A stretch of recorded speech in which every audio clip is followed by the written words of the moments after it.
महाप्राण ज्योतिपुंज पूज्य गुरुदेव के चरणों में वंदन। आदरणीय समरी जी, उपस्थित भाइयों और बहनों,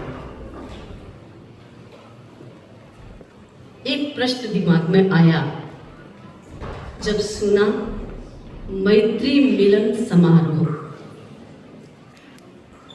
तब मन में एक प्रश्न आया, क्या मैत्री बिछुड़ती है तो हम इससे मिलते क्यों? मित्र तो बिछुड़ता है, दूर जाता है, लेकिन मैत्री बिछुड़ती नहीं है। आत्मा से दूर नहीं जाती, आत्मा के भीतर रहती है, लेकिन वो सोई हुई रहती है, एक्टिव नहीं रहती, इसलिए उसे हमें जगाना है। तो प्रश्न आता है कि मैत्री है क्या? हम किसको जगाएं? हमारे भीतर की शक्तियों को कैसे जगाएं? मैत्री का अर्थ क्या होता है? शांत सुदारस भावना आचार्य विनय विजय सुरुचि के द्वारा लिखित है। बहुत सुंदर है, वैराग्यप्रद है, शांति देने वाला है, आनंद देने वाला है। उस भावना के अंतर्गत आचार्य जी ने लिखा है, मैत्री परेशान हित चिंतनम यत्। मैत्री का अर्थ होता है दूसरे का हित चिंतन करना, किसी को कष्ट न देना, किसी को पीड़ा न देना, किसी को अपने द्वारा दुख न देना। हमारे किसी भी एक्शन के माध्यम से दूसरे को दुख और पीड़ा होती है तो मैत्री खत्म हो जाती है। मैत्री का सीधा सा अर्थ है कि हम दूसरे के लिए नहीं, अपने लिए काम करें, लेकिन ऐसा काम करें जिससे दूसरे को कोई प्रकार का पीड़ा न हो, कोई प्रकार का दूसरा हर्ट न हो। इस प्रकार की क्रिया को हम कहते हैं मैत्री। मैत्री का अर्थ होता है दिल को जोड़ना, दिल को तोड़ना नहीं होता। किसी के साथ शत्रुता का भाव नहीं रहता। हर जीव के प्रति मैत्री भावना, सत्वेषु मैत्री, संपूर्ण प्राणियों के प्रति मैत्री का भाव, दूसरे के हित का भाव, दूसरे के हित का चिंतन, दूसरे को किस प्रकार हम प्रेम दे सकते हैं, दूसरे को किस प्रकार हम प्यार दे सकते हैं, दूसरे के साथ हम किस प्रकार दया और करुणा का व्यवहार कर सकते हैं, उसे हम कहते हैं मैत्री। एक बार सिकंदर भारत को जीत करके पुनः अपने देश की ओर जा रहा था। भारत के बाहर विश्राम कराना था, बहुत बड़ा कैंप लगा हुआ था, बहुत सारे उसके सैनिक थे, सब बाहर खड़े हुए थे। सिकंदर आराम से अपने कमरे में सोया हुआ था, विश्राम कर रहा था। दिमाग तो चंचल था, दिमाग में तो विचार चल रहे थे, नींद नहीं आ रही थी, रेस्ट नहीं कर रहा था, लेकिन शरीर से सोया हुआ था। बाहर बहुत सारे रक्षक थे, बैठे हुए थे। भारत की एक बहन दौड़ती हुई बाहर से आती है और कहती है, मुझे सिकंदर से मिलना है। द्वार पार खड़े हुए थे, वॉचमैन खड़े हुए थे। उन्होंने कहा नहीं नहीं, अभी हमारे राजा विश्राम कर रहे हैं, तुम नहीं मिल सकती। उसने कहा मुझे मिलना है, अभी मिलना है, मैं इंतजार नहीं कर सकती, मुझे अभी सिकंदर से मिलना है। अब जोर जोर से कह रही थी, द्वारपाल रोक रहे थे। अंदर राजा सिकंदर भी सोए हुए थे। उन्होंने सोचा ये क्या हल्ला हो रहा है, कौन मुझे मिलना चाहता है लेकिन उसे मिलने नहीं दिया जा रहा, आखिर बात क्या है? तो सिकंदर ने पूछा, कौन है भाई, इसको अंदर आने दो। बुढ़िया अंदर जाती है और सिकंदर से कहती है, मैंने सुना है कि तुमने पूरी दुनिया को जीत लिया है। सिकंदर ने अहंकार की भाषा में कहा, हाँ सत्य कहा, मैंने जीता है, पूरी दुनिया को जीता है और मैं गर्व के साथ कह सकता हूँ कि मैं विजयी हूँ। उस बहन ने कहा, अच्छा विजयी हो तो मेरा भी एक छोटा सा काम कर दो। तो पूछा क्या काम है?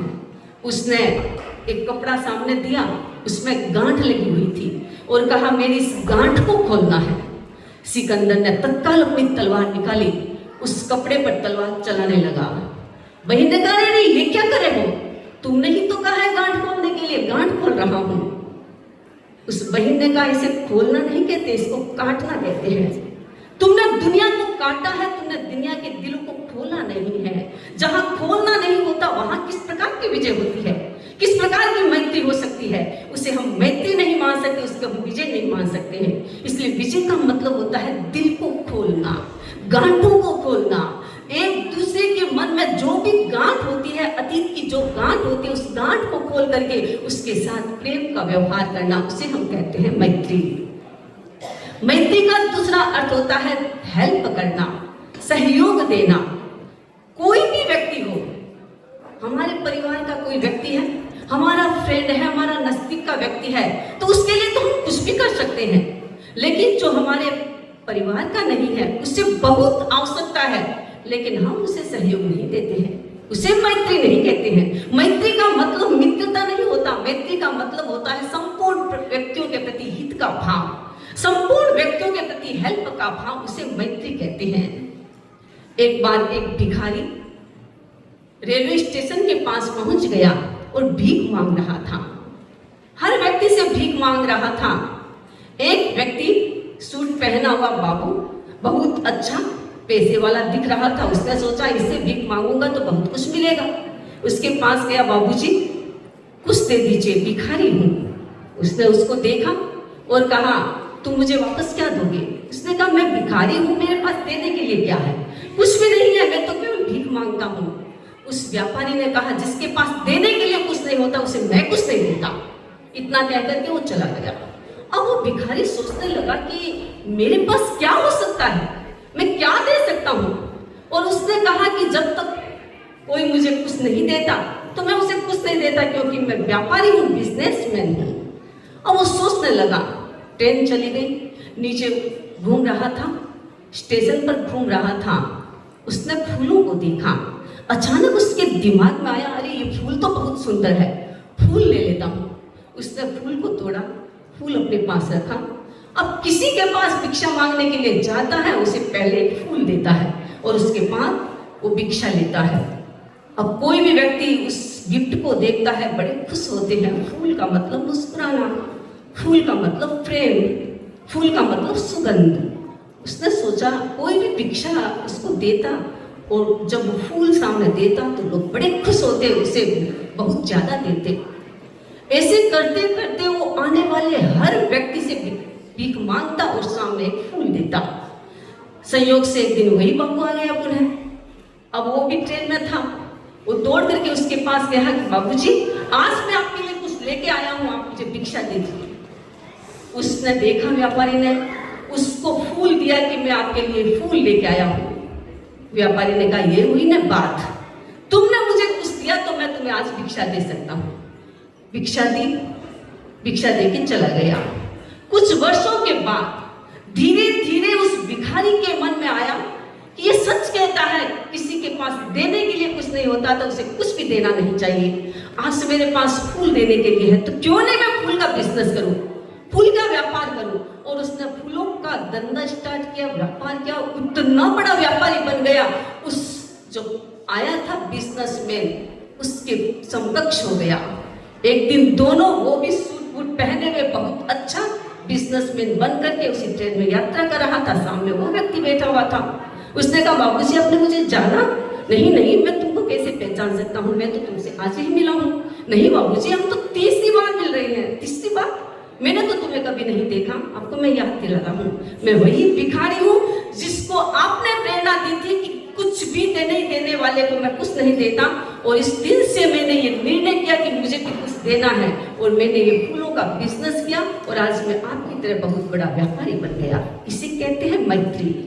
अगर हम किसी को दुख देते हैं और सोचते हैं कि हम उसको पैसा देकर के उसे जीवित करें, उसे रोटी देकर के उसे जीवित करें, इसका मतलब आपके मन में मैत्री का भाव नहीं। इससे तो आप अपने अहंकार को पुष्ट करेंगे, अपने नेगेटिव इमोशंस को पुष्ट करेंगे।